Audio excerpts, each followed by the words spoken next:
किसी गांव में मीरा और रामू नाम के दो पति पत्नी रहते थे। रामू फैक्ट्री में काम करा करता था और मीरा घर का काम संभाला करती थी। ऐसे ही दोनों की जिंदगी चल रही थी।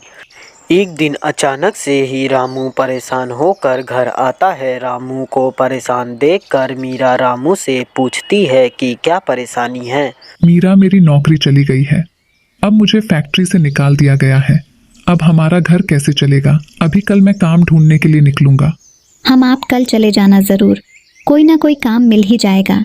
अगली सुबह रामू उठकर इधर उधर काम ढूंढने लगता है, लेकिन काम नहीं मिलता है। रामू शाम को घर पे पहुंचता है तो मीरा पूछती है, काम मिला क्या? नहीं मिला, काम नहीं मिला। मैं क्या करूं आखिर? एक दिन मीरा गांव में घूम रही थी, तभी उसे समोसे की दुकान दिखती है। समोसे वाला अच्छी तरह से समोसे नहीं बना रहा था और आलू भी अच्छे नहीं यूज़ कर रहा था। घर पर मीरा जाकर रामू को यह बात बताती है और अपना आइडिया भी बताती है कि वह अपने समोसे की दुकान खोलेगी और उसे समोसे भी बनाना आता है। रामू इस बात के लिए हाँ कर देता है। अगले दिन मीरा अपनी दुकान खोल लेती है। बहुत से लोग नई दुकान देखते हैं और इतनी अच्छी खुशबू समोसे की आ रही थी कि बहुत से गांव वाले मीरा की दुकान पर आ जाते हैं और समोसे मज़े ले लेकर खा रहे थे। सभी को समोसे बहुत ही अच्छे लग रहे थे। तभी वहाँ पर कलावती नाम की एक औरत आती है। उसे समोसे बहुत ही अच्छे लगते हैं। कलावती बोलती है, वह मीरा बहन क्या समोसे बनाती हो उसे, कालिया समोसे वाले से तो एकदम अलग। मीरा बहन, आप मुझे 10 समोसे दे दो। मीरा की बहुत बिक्री होने लगती है। मीरा की सफलता देखकर रामू भी मीरा की हेल्प करवाने लगता है। दोनों की समोसे की दुकान बहुत ही अच्छी चल रही थी। एक दिन एक गांव वाला जंगल के पास में काम कर रहा था। उसने खाने के लिए मीरा के दुकान से समोसे खरीद रखे थे। जहां पर वह गांव वाला काम कर रहा था, उसी से कुछ ही दूरी पर एक चुड़ैल रहती थी। चुड़ैल को समोसे की खुशबू बहुत ही अच्छी लगती थी। चुड़ैल बोलती है, ये समोसे की खुशबू तो बहुत ही अच्छी है। मैंने इतनी अच्छी खुशबू आज तक नहीं देखी, और जब समोसे की खुशबू ही इतनी अच्छी है तो खाने में कितने अच्छे होगी ये समोसे। चुड़ैल समोसे का पीछा करते करते समोसे तक पहुंच जाती है। समोसे एक पेड़ के नीचे रखे हुए थे और गांव वाला काम कर रहा था। चुड़ैल चुपके से सारा का सारा समोसा उठा लेती है और अपने घर पर आ जाती है।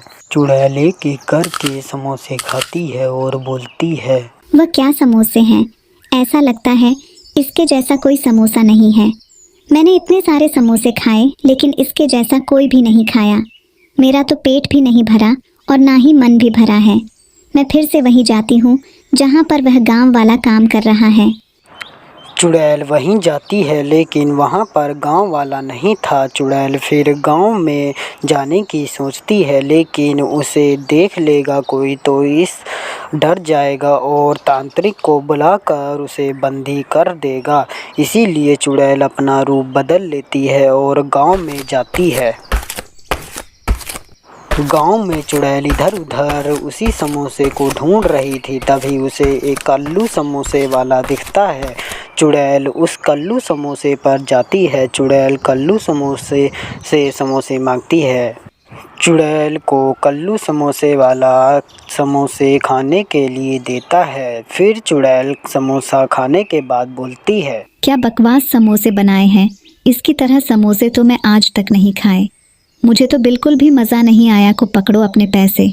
चुड़ैल फिर इधर उधर उसी समोसे की दुकान को ढूंढने लगती है। तभी उसे एक समोसे की दुकान दिखती है, जहां पर मीरा और रामू दोनों मिलकर समोसे बना रहे थे। चुड़ैल जाकर समोसे मांगती है। चुड़ैल समोसे को खाती है। चुड़ैल को वही टेस्ट आता है। चुड़ैल को समोसे बहुत ही पसंद आ जाते हैं। चुड़ैल एक के बाद एक करके 100 समोसे खा जाती है और कुछ पैक भी करवा लेती है। फिर चुड़ैल से जब पैसे मांगे जाते हैं तो चुड़ैल अपने सोने के सिक्के दे देती है। रामू और मीरा दोनों खुश हो जाते हैं।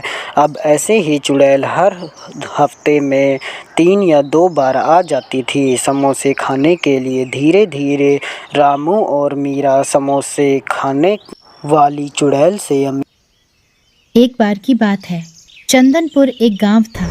गांव से कुछ ही दूरी पर एक नदी थी और नदी के साथ ही एक घना जंगल भी था।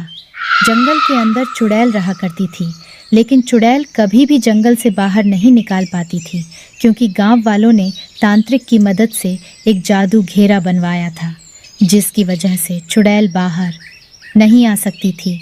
एक दिन चुड़ैल जंगल में उदास होकर बोल रही थी, मैं अब इन जानवरों का मांस खा खा कर पक चुकी हूँ और इन्हें से मेरा पेट भी नहीं भरता और गांव में मैं जा नहीं सकती। आखिर मैं करूँ तो करूँ क्या, जिससे कि गांव के लोगों को यहाँ किसी तरह बुला सकूँ और मज़े से उनको खा सकूँ।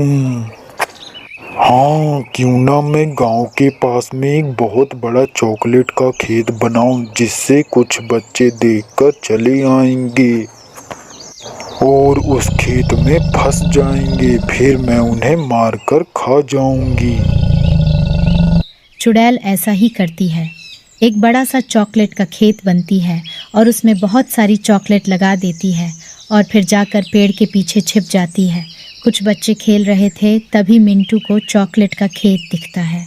मिंटू सभी बच्चों को चॉकलेट के खेत में आने के लिए बोलता है। सभी बच्चे चॉकलेट के खेत में जाते हैं और जैसे ही बच्चे चॉकलेट तोड़ते हैं, वह सभी चॉकलेट के खेत में धंसने लगते हैं और बाहर निकल पाने की कोशिश करने पर भी बाहर नहीं निकल पा रहे थे।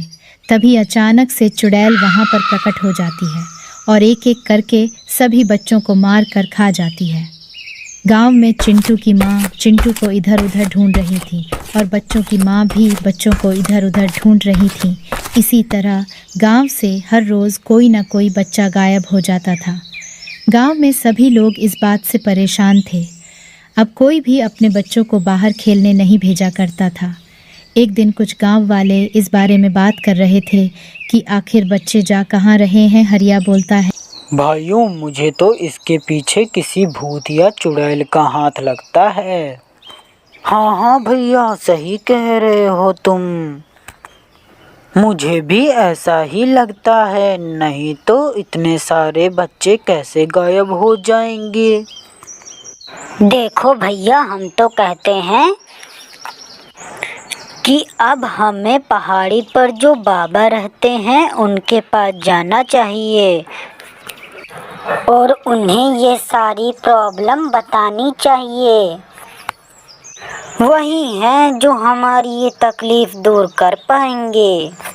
लेकिन रामू भैया, पहाड़ी वाले बाबा तो सिर्फ तभी तकलीफ दूर कर पाते हैं जब हम उन्हें बताएं कि यह समस्या हो किस वजह से रही है। ऐसी बात है तो भाइयों, हमें अपने बच्चों को खेलने के लिए जाने देना चाहिए और हमें उनका पीछा करना चाहिए कि वह सभी कहाँ जा रहे हैं आखिर, और आखिर खेलते खेलते कहाँ गायब हो जाते हैं वे सारे बच्चे। गांव वाले ऐसा ही करते हैं और बच्चों का पीछा करते हैं। तभी गांव वाले देखते हैं कि कुछ बच्चे चॉकलेट का एक खेत है जहां पर चॉकलेट तोड़ते ही एक चुड़ैल प्रकट हो रही है। यह सब देखकर सारे गांव वाले जाते हैं, अपने अपने हाथों में डंडा लेकर और चुड़ैल को पीटने लगते हैं। गांव वाले चुड़ैल को मारकर किसी तरह भगा देते हैं। फिर गांव वाले तांत्रिक बाबा के पास जाते हैं और सारी बात बताते हैं। तांत्रिक बाबा चुड़ैल के चॉकलेट के खेत को खत्म करने के लिए एक जादुई मिट्टी देते हैं, जिसे डालते ही सारा खेत खत्म हो जाएगा। गांव वाले ऐसा ही करते हैं, चॉकलेट के खेत में जाकर जादुई मिट्टी डाल देते हैं, जिसकी चुड़ैल का चॉकलेट का खेत खत्म हो जाता है।